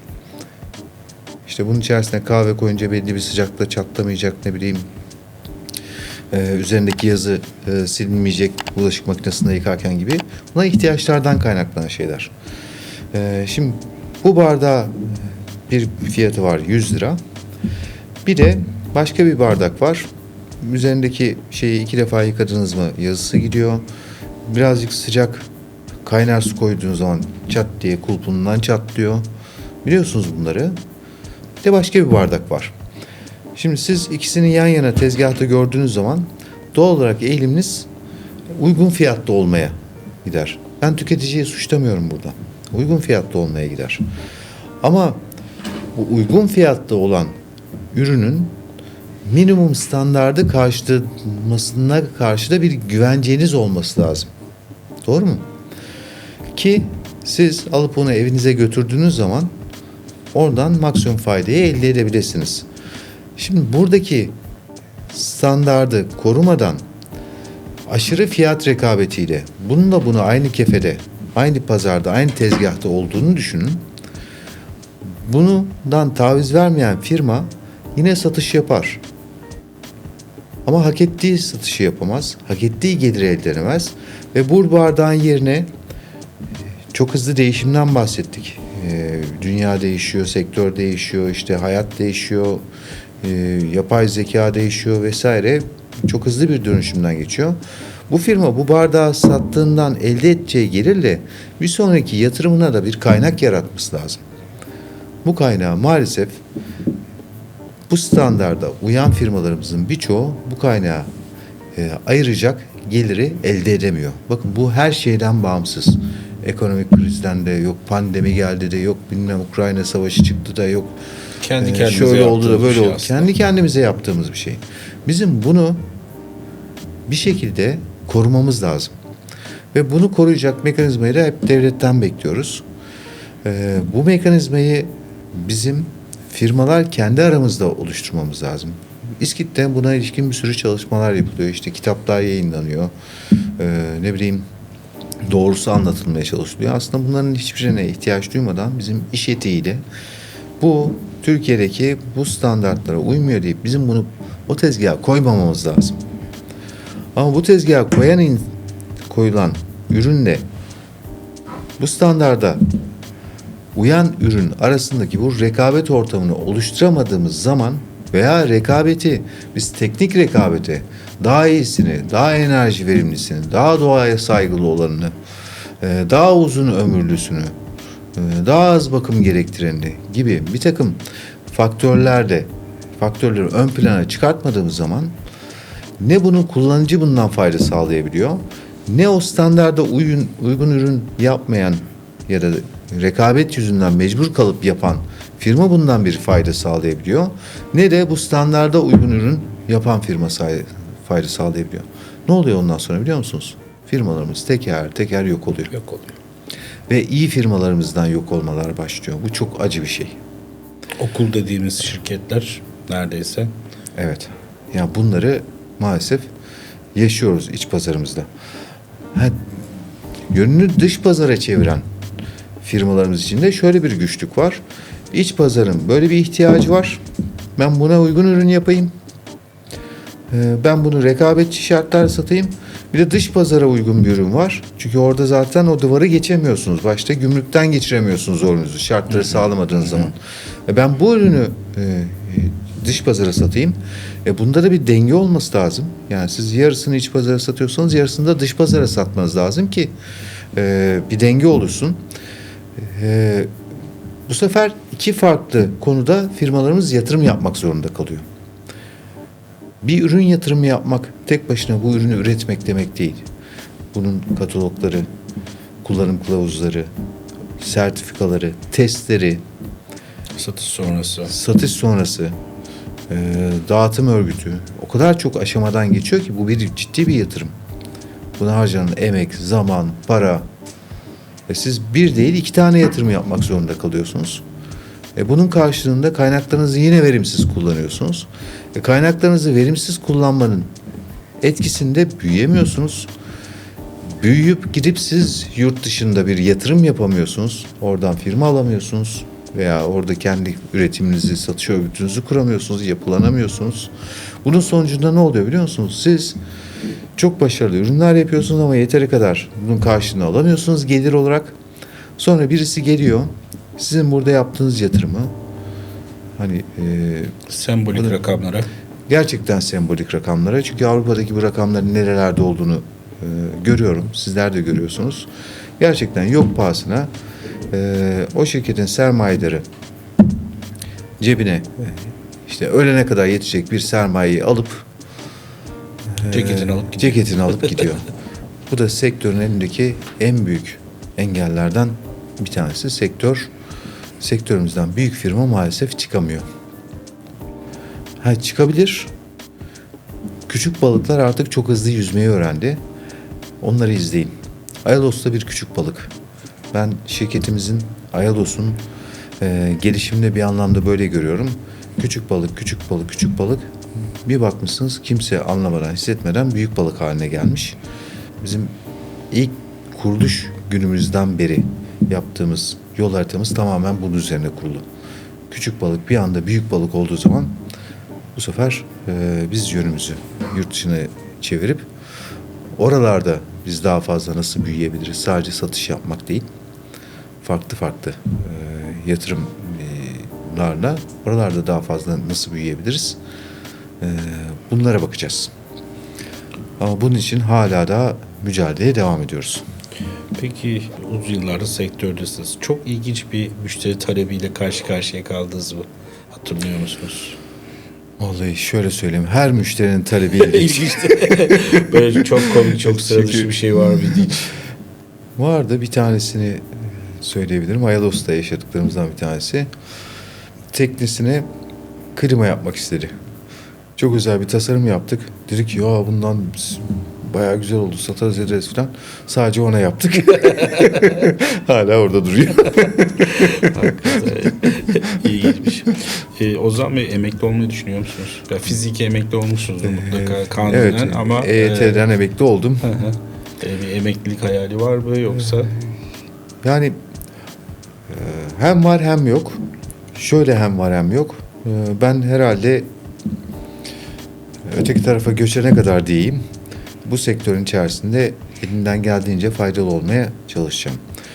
Emekli olmaktan kasıt insanların aslında biraz kendime zaman ayırayım, biraz hobilerimle ilgileneyim, biraz sosyalleşeyim. İnsanlarla, doğayla, işte kuşlarla, böceklerle daha fazla zaman geçireyim şeklinde. Ama bunu planlayarak, çalışarak da yapabilirsiniz. Yani benim için emekli olmak demek, operasyondan geri çekilip Tamamen pasif olmaya gerek yok. evet, yani oranın bir beyni, tecrübesi, sorulduğu zaman danışılan veya kritik şeylerde sadece görev alan, fikriyle görev alan bir insan konumuna geçmek. Bir çalışan konumuna geçmek. Benim için aslında emekli olmak demek bu. Çünkü emekli olmak tamamen o bir önceki bahsettiğim emekli olmak demek, sizin bütün hayatınız boyunca oluşturduğunuz sosyal çevreniz ve bunlar da iş dolayısıyla oluşan sosyal çevreniz, arkadaşlıklarınız, dostluklarınız, hani bir çayını içmeye gidiyorum diye insanlara alo diyorsunuz, yani çalışırken bir çayını içmeye giriyorum diyorsunuz. Kimse hayır demez. Anlatabiliyor muyum? Bu bile büyük bir sosyallik aslında. Emekli oldunuz, çayını içmeye gideceğim. Yani insan niye geliyor diye soruyor. Anlatabiliyor muyum? Emekli olmanıza gerek yok. O anlamda. Ama operasyondan planlayarak adım adım profesyonellere işinizi devredip emekli olabilirsiniz. Anladım. En doğru yöntem bu. Peki sihirli bir değneğe sahip olsak sektörü neyi değiştirdik? Sektörün neyi değiştirdim? Vallahi o kadar çok seviyorum ki hani değiştirmek istemiyorum desem. Vadelerden memnunuz yani. Ya o ticari konular gel geç konular. Yani o hani bugün iyi olur, yarın kötü olur. Bütün dünyada da bu böyle. Sektörde hani en değerli şey insan kaynağı. Elimde sihirli bir değnek olsa üniversite öğrencilerinden sektörü daha cazip kılacak, üniversite öğrencilerini çekecek bir sektör haline gelmesini arzu ederdim. Keyifle iş yaptığımız, günlük kaygılardan uzak, daha çok yeniliğin, daha çok teknolojinin içinde olduğu bir sektör olmasını arzu ederdim ki buraya da taze beyinler, yeni insanlar girsinler. Pandemi sonrası da hem yeni mezunlardan hem de fiziki olarak sektörün içinde olanlardan, yani sektör, insan kaynağı bir göç başladı sektör dışında. Doğru. Tabii ki insanlara hak veriyoruz. Neden? İşte ekonomik koşullardan dolayı başka bir sektöre geçtiğiniz zaman o sektör daha kazançlı olduğu için personeli de tabii ki daha fazla kazandırıyor. Bizim sektörde sadece teknolojiyi işte ne bileyim kaliteli ürünleri üretmek geliri arttıracak bir çözüm müdür? İnsan kaynağını tutmak açısından. Yani bir mühendis düşünün, makine fakültesinden mezun oldu. Otomotive de gidebilir, makine sanayine, işte savunma sanayine, bir de bizim sektöre. Benim kadarıyla en düşük maaşlar bizim sektörde. Aslında çok da değil ama şöyle şimdi diğer sektörler şu anda cazip olabilir. Orada maaşlı olarak çalışıp kendilerine bir kariyer de çizebilirler. Bizim sektörün en büyük cazibesi belli bir süre sonra hem daha hızlı bir süreçte hem yönetici olabilirler, üst düzey yönetici olabilirler, genel müdür olabilirler. Önleri çok İlerlemesi açık. daha hızlıdır. Çok fazla sayıda firma var sektörümüzde ya da yeteri kadar firma var diyeyim. Bir tekelleşme yok. Örnek vereyim. Savunma sanayinde işte sayıyorsunuz 10 tane, 20 tane, hadi 100 tane olsun. O 100 tane firmanın dışında sizi bekleyen bir şey yok. Alıp yurt dışına da çok fazla gidemezsiniz. Devlet bırakmaz öyle yetiştirdiği adamı. Orada bir konuya girip hayatınızı o konu üzerinde geçiriyorsunuz. Şimdi özellikle girişimci olan, teknolojik olan, hele bizim yeni jenerasyon sabırsız olan gençlerde daha hızlı bir takım şeylerin sonuçlarını alma isteği var. Bizim sektör bu anlamda çok uygun. Özellikle bu Z kuşağı dediğimiz yeni kuşak için aslında bizim sektör bulunmaz bir nimet. Bir şey tasarlıyorsunuz, yeni bir fikir tasarlıyorsunuz. Bunu hayata geçirmeniz 2 ila 3 sene. Savunma sanayinde 20 sene. Evet. Siz 20 senenizi adayacaksınız, hayatınızı adayacaksınız. Bir sonuca ulaşmak için. Bu da çok değerli. Tabii ki yapılması lazım. Ama sizin karakteriniz ya da herkesin karakteri buna uygun değil. O yüzden çok iyi analiz etmek lazım. Yani ben bu karakterde bir insan mıyım? Bu şekilde bir çalışma hayatımı kendime arzu ediyorum. Ama motivasyonunuz paraysa bakmıyorsunuz bunlara. Sonra eyvah diyorsunuz belli bir süre sonra.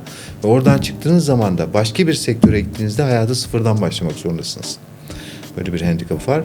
Bizim sektörümüz öyle değil. Birçok prensibi iç içe bir arada yaşayabildiğiniz, öğrenebildiğiniz, tecrübe ettiğiniz bir sektör. Çok hızlı bir şekilde farklı diğer sektörlere göre sonuca ulaştığınız bir sektör. Çok hızlı kariyer basamaklarını tırmanabildiğiniz bir sektör. Ve en önemlisi de içinizde bir girişim ruhu varsa çok rahat, kolay bir şekilde ve çok büyük sermayelere ihtiyaç duymadan kendi işinizi, kendi girişiminizi hayata geçirebileceğiniz bir sektör.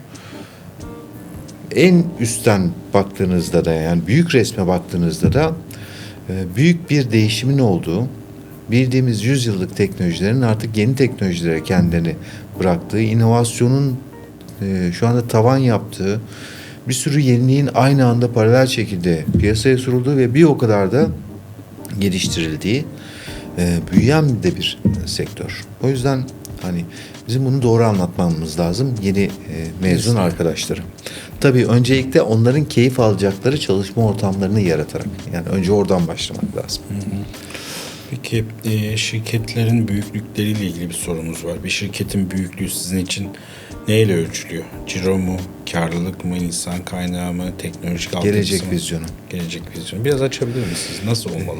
Yani bir şirketin gelecek vizyonu eğer yeniliklere açıksa, büyümeye açıksa, geleceği yakalayabilecek bir vizyondaysa o şirkette devam edin. Orada çalışmıyorsanız çalışmak için istekli olun. Gidin başvurun. Çünkü o şirketin önü açık. Ama bir şirket gelecek vizyonunu tüketmiş. Geçmişteki vizyonunun artık sonuna gelmiş. Üzerine yeni bir şey koyamıyor. Değişimi yakalayamıyor. İmkanları, şartları ne kadar iyi olursa olsun o şirket yavaş yavaş artık dibe doğru gidecektir. Ya da stabil kalmak bile yok olmak demek artık günümüz dünyasında. Bu hızlı değişim içerisinde. O yüzden gelecek vizyonu çok önemli. Peki bunun cevabınız belki bir sonraki sorunda cevabı olacak. Şimdi yıllardır pek çok firmayı gördünüz. Çok büyük firmalarda, büyük markalarda ama şu anda aramızda değiller. Bunlar hangi doğruları yapamadılar, hangi yanlışları yapmakta ısrar ettiler? Şöyle, insanların konfor alanı olduğu gibi şirketlerin de konfor alanları var. Nasıl? Bir heyecanla başlıyorsunuz, bir şeyleri ortaya koyuyorsunuz, işte bir trendi yakalıyorsunuz veya geleceği öngörüyorsunuz, ona önceden hazırlanıyorsunuz. O gelecek geldiğinde en iyi sizsiniz. Sonra oraya ulaşınca bu aslında bir gelişim eğrisi. Yani startup'tan başlayıp resource maturity dediğimiz doygunluğa ulaştığınız noktaya kadar ki bir süreç inişli çıkışlı. Oraya geldiğinizde orada yeni bir kırılımı başlatmanız lazım. Aynı startup'ta başladığınız vizyon gibi. Belki orada kemikleşmiş yapıyı yeni baştan yaratamazsınız. Ama belki ona paralel yeni bir yapıyla aynı heyecanla startup gibi başlayıp o kırılımı orada gerçekleştirmeniz lazım. Orada çünkü bir kırılım illaki oluyor. Doygunluğa ulaştınız, ya aşağı gideceksiniz ya yukarı. Ömrü billah orada kalamazsınız. Böyle bir dünya yok. Hiçbir sektörde yok. Bizim sektörümüzde de yok. Dolayısıyla o doygunluk noktasını öyle bir güzel nokta ki orası. İşleriniz artmış, müşterileriniz sizi tanıyor, düzenli siparişleriniz geliyor, düzenli bir geliriniz var, kaynak biriktirebiliyorsunuz, imkanlarınızı daha iyi şartlara getiriyorsunuz. Atıyorum hani bir ofisiniz varsa daha iyi bir ofise gidiyorsunuz, fabrikanız varsa yeni bir fabrikaya geçiyorsunuz. Üretim alanınızda artık robotlarla biz bunları yapalım falan diyorsunuz. Tamam, bunlar sizin şartlarınızı, imkanlarınızı daha iyi şarta getirmek için. Ama bu size bir gelecek yaratmıyor. Bu sadece konfor alanınızı daha konforlu hale getiriyor. Bu konfor alanından çıkacak yapıları şirketler içerisinde oluşturmanız lazım. Oluşturamazsanız o konfor alanı yok oluyor. Benim eski çalıştığım şirketler içerisinde de bunlar var. Ve üzülerek gözlemliyorum. Bunları vaktinde görmüştüm. Aslında gençtik o zaman. Belki o gençlik heyecanıyla çok dile de getirmedik belki. Ama o zaman dahi görünüyordu. Bir konfor alanı var. Bu konfor alanından çıkılmadığı sürece de o şirketler için bir gelecek yok. Peki o zaman bir akşam yemeğine çıkacak olsanız sektörden götüreceğiniz 3 kişi kim olurdu? Sektörden götüreceğim 3 kişi. Bir tanesi saygıdeğer büyüğüm, Alarko'daki genel müdürüm Önder Şahin. Önder Bey gerçekten çok saygın bir insan, sohbeti çok keyifli bir insan. Hatta bizim eski grubumuz var, eski şirketlerimizde çalıştığımız arkadaşlarımızla bir grubumuz. Ara ara da Önder Bey'i keyifli sohbetlerden faydalanmak için davet ederiz. Biri Önder Bey. Bu yurt içi, yurt dışı fark etmez. Hatta hayatta olan, daha önceden vefat etmiş, hayatta olmayan da olabilir. Yani sizin için çok değerli insanları merak ediyoruz aslında biz. Bir tanesi rahmetli Uğur Darcan. Fikirlerine, inovatif fikirlerine çok hayranlık duyduğum bir insandı. Yani genç yaşta kaybettik. Nispeten 10 yaşında daha uzun yıllar aramızda olmasını beklerdik açıkçası. Çok üzüldüm. Çok erken oldu. Bir tanesi o. Bir tanesi de şu anda emekli oldu. Silabek'in eski CEO'su Peter Frankel. Çok değerli bir insandı. Onunla yemek yemek isterdim bizim sektörümüzden sorduğunuz için. Peki hayatınız bir film olsa sizi kimin oynamasını istersiniz? Kendi hayatımı kendim oynamayı severim. Şimdi tercih sorularımız biraz hızlı olacak ama marka mı fiyat mı? Optimum. Alacağım değer aslında. Ne marka ne fiyat. Çünkü çok iyi bir marka anlamsız bir fiyatta olabilir. Çok iyi fiyatlı bir ürün anlamsız olabilir. O yüzden o üründen alacağım fayda. Biraz hani mühendislikten kaynaklı analitik olarak bakıyorum ben o tür konulara. Şimdi İstanbul'da doğdunuz. Bütün eğitim, çalışma hayatınız İstanbul'da geçti. Şöyle sorayım ben. Beşiktaş mı, Bahçeli Evler mi? Beşiktaş. Beşiktaş. Yeni müşteri mi, eski müşteri mi? Yeni müşteri. Ofisten yönetmek mi, sahada olmak mı? Sahada olmak. Satış günü mü, tahsilat günü mü? Satış günü. Hızlı karar mı, detaylı analiz mi? İkisi bir arada. Bazen hızlı karar almak zorunda kaldığım da oluyor. Ama sonra pişman oluyorum. En güzeli detaylı analiz. Teklif ver, bekleme, arada dürt baskı yap, ne oldu bizim teklif diye sormak mı? İkisi bir arada. Risk almak mı, temkinli gitmek mi? Risk almayı seviyorum galiba. Fuara katılmak mı, birebir müşteri ziyareti mi? İkisi de. İkisi de. Ya birbirinden fuara katılmanın amacı da aslında birebir müşteri ziyareti. Değil mi? Orada da sonuçta bir araya Evet. geliyorsunuz. Excel mi, CRM mi? Excel. Çay mı, kahve mi? Çayı çok severim ama son zamanlarda kahve alışkanlığım daha ileride. Sektörden beğendiğiniz, takip ettiğiniz 3 marka. Birçok firmayı beğeniyorum. Birçok firmayı da takip ediyorum. Ama bunların arasında mesela Boreas'ı beğeniyorum. Kendilerini yenilemeye çalışıyorlar devamlı. Devamlı yenilikçi bir şeyler yapmaya çalışıyorlar. Eneco'yu beğeniyorum. Ürünlerini gerçekten çok kaliteli yapmaya çalışıyorlar. Belli bir şey var, bakış açıları var ürüne karşı. Ve o şekilde de bir saygınlık elde ettiler. Yabancı da olabilir bu arada. Sadece yerli saydığınız zaman. Yok doğru. Bir de EcoStar. Ekostar, Brudor ısıtma, yaparlar. termos, evet. Sahibi Cem de çok yakın arkadaşımdır, aile dostumdur aynı zamanda.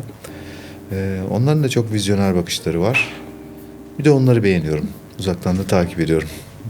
İlk defa sektör dışında yani gerçekçi Isıtma klimacısız, tarafında. ısıtma tarafında birisi bir marka söyledi. Peki WhatsApp mı, e-posta mı? Yani ben e-postacıyım. E-posta. Hiç WhatsApp'ta teklif verdiniz oldu mu? Yani mecbur Verilebilir mi kalırsam. çok bilmiyorum ama. WhatsApp'tan e-mail adresini isteyip teklifimi Teklif maille hoşuna. atanlardan. Emoji kullanıyor muyuz? Çok kullandığınız bir emoji var Kullanıyorum. mı? Yani gülücük emojisini Kullanıyorsunuz. kullanırım. Müşteri kaybı mı, kar kaybı mı? Korkutan şey anlamında mı? Müşteri kaybı. Hangisini tercih edersiniz? Müşteri kaybından daha çok korkarım. Tiyatro mu, sinema mı? Sinema aslında. Usta çalışan mı, genç yetenek mi? İkisi de. Yaz tatili mi, kış tatili mi? Yaz tatili. Her şeyi bilmek mi, her şeyi sorabilmek mi? Her şeyi sorabilmek. Ozan Bey, son sorumuz. Şu anda benim yerimde siz olsaydınız kendinize hangi soruyu sorardınız ve cevabı ne olurdu? Yani çok güzel bir sohbetti. Pek çok şey konuştuk ama ya şu konuyu da sorsaydın dediğiniz bir soru var mı? Yani tekrar 45 yaşına dönüp Ayados'u sıfırdan kurmak için yine bu yola çıkar mıydınız sorusunu çok sık kendime soruyorum.